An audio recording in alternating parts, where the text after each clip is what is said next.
What's up, my fellow creators? Welcome, guys. I hope you're having a beautifully, phenomenally blessed day. Thank you for joining me for a moment with yours truly in the prophetic word. Today, we are going down the rabbit hole with the what's really going on.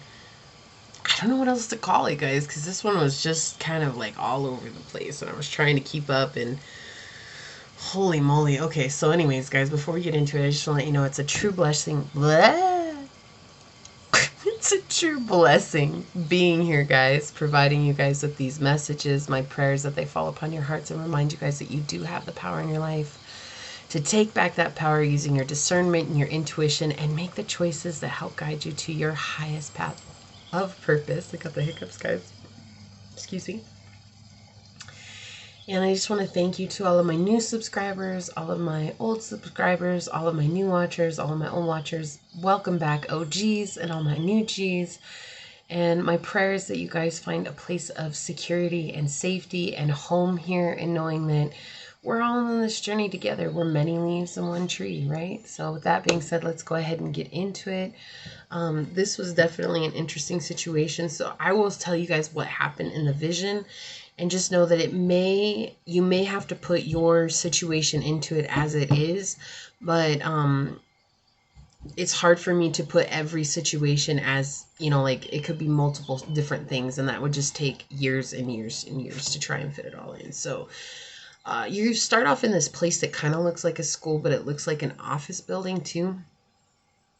And while you're there, you end up running into these three cops. And these three cops, I don't know, they're not security guards. Like, these are straight up officers. And they're like these high on a, I'm the officer, you're gonna listen to what I say, and this, that, and the other. And they're like real jerks. Like, they're not very nice at all.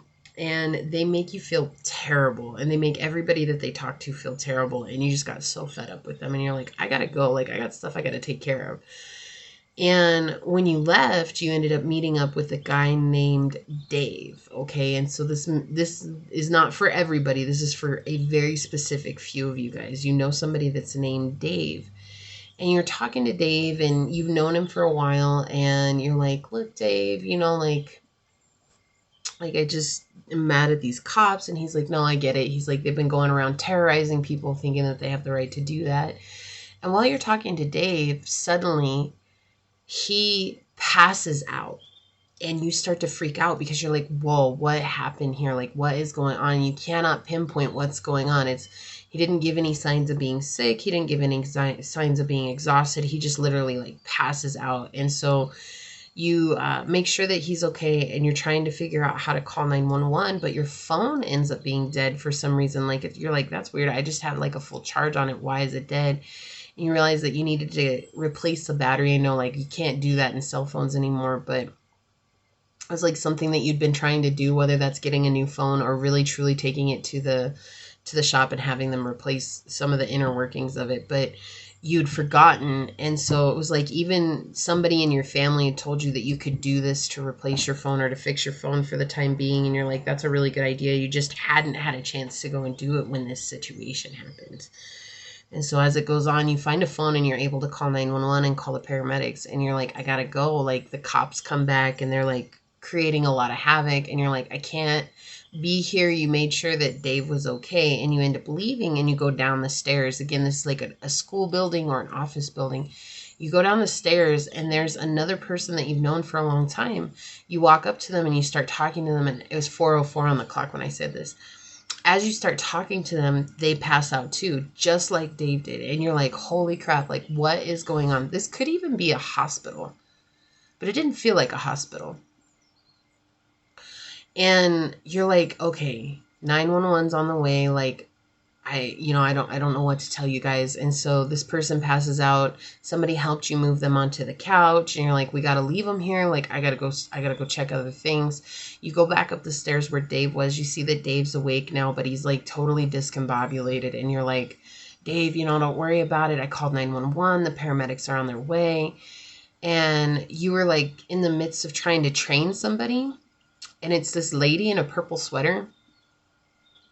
And so this is about you using your intuition and your crown chakra and just doing what you feel is right in this now moment, whatever that is. And so when you find the lady, you're like, I can't even show her around because every time you found her, she would like disappear into a different place. Like it's almost like she had teleportation abilities. Okay. But no, it's just that she's just moving around a lot, and you're just like got so exhausted. You're like, I can't try to fight these three cops over here, okay? And these people could be people in uniform. So if you guys are in a school, the cops could just be a figure of authority, right? If this is a business, this could be managers. If this is a hospital, this could be doctors, right? Like, so do you see what I'm saying? Like the reason they were officers is because they have a position of authority over you. And they don't use it in the right way. Like they use it to get what they want. And so as it goes on, you get so tired and you're like, I just got to take a break. And so you go into the break room and there's a couch in there and you just like laid down for like what you thought was a second. You end up falling asleep because everything that was going on was just so overwhelming. And you get woken up because the paramedics are there and they're like talking to you. And you're like, what the heck? Like, I didn't pass out. Like, you're like, no, I just literally fell asleep. Like, I was just so tired. And they're like, well, you guys all have the same situation, like the same, they called it a sickness, but it's not like really a sickness. It's just like a condition. And for some reason, like everybody in that same building has this similar condition, and it has something to do with the building itself. And so they're just saying like, oh, like we told the managers what they needed to do, and we told them everything like this, and the cops, like you got mad at one of the cops and you actually punched him. And so I feel like they want me to highlight this part. Like there's no reason to resort to physical violence here, because what's coming is that these three people in authority will have to be the ones that carry responsibility for the situation. So this could be asbestos poisoning. This could be like a bad filtration system. This could be, it has to do with the ability to breathe in clean air. Okay. So whatever that there, again, there's tons of things that could create that. And so these people have to end up taking responsibility for it, and they get mad about that. They don't want to take responsibility for it because they feel like it's not theirs to deal with, but they want the position of power. They just don't want the responsibilities that come along with it. And so that's why Source is having me highlight this, because in the vision, you just knock out the leader. I mean, you just dead on, like it's crazy. And and the guy, he ends up holding a lot of respect for you after you stand up for yourself. So I think they're saying just don't be afraid to stand up for yourself, but use your words, not your body. Okay, like yeah, use your words.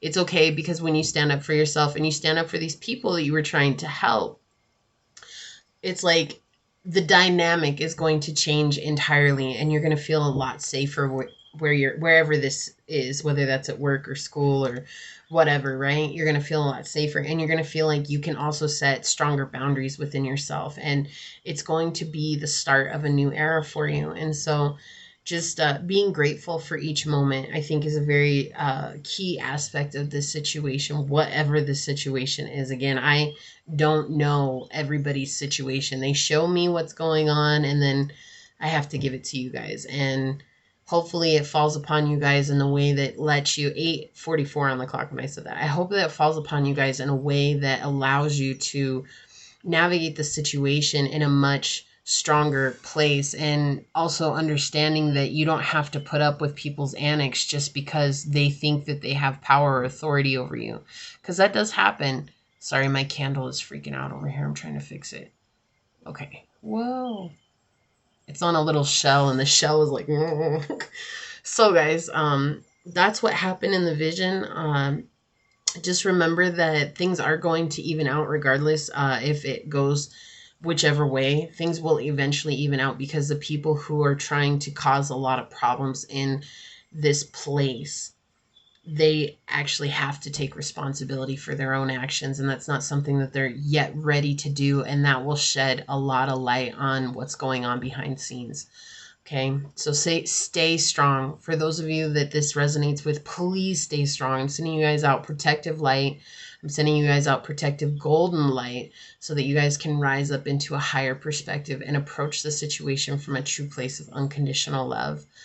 Thank you so much for allowing me your time. Thank you for being here with me in my prophetic visions. I love you guys, and I'm going to get out of here. Please like this video, share this video, subscribe to my channel down below, set that notification bell so you always know when the next video does go live.